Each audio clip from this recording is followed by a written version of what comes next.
jacaylow waxaan kugu daalay aan ku daba rooray nihii xanuuneen dalaantii dhiglaanta habeen walba la taaha ma ogtahay xiriirkiyo waqti badan jilaynayo jacaylkii maxaan baxnaanshiyo haddii aan jacayl abuuriyo xumaha soconaya iyo jacaylka ma sidaasaa hadda ma ogtahay haddii uu jacaylku galo inaad dooq iyo dareen midnaba aadan garanayn waxaa ku caddaanaya qofka aad jeceshahay oo kaliya ma ogtahay jacaylka wuxuu ka samaysan yahay waxyaabo qofka halis ku sameeyo duu waayo qofka kaliya amaba uu ka helo ma ogtahay dad baa jacaylka waxay u arkaan ciyaar iyo wax lagu dheeldheeliyo haddii aad amba qaadi weydid qoolka iyo qofkaad ballanka qaaday jacaylow ma ogtahay haddii aan ku waayiyo inaan aniguba aan jirin jacaylow ma ogtahay in qofka naftiisu ay khatar ku geli karto dadka qaar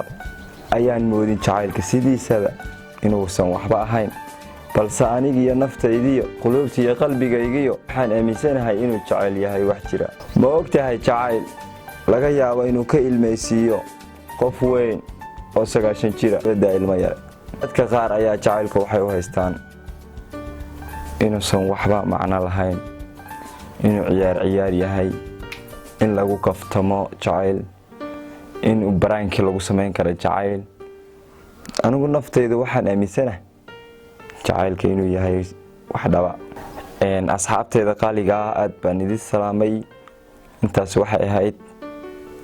eraya aan qalbigayga ka soo xushay ama waqti xaadirka aan fadhiyo qalbigayga aan ka soo qabtay maysan ahayn waxyaabaha soo diyaariyay iyo waxyaabaha qoraal ku soo sameeyay aad baad mahadsantihiin inta muuqayga iyo maqalkayga garanayso waxaan idin leeyahay assalaamu calaykum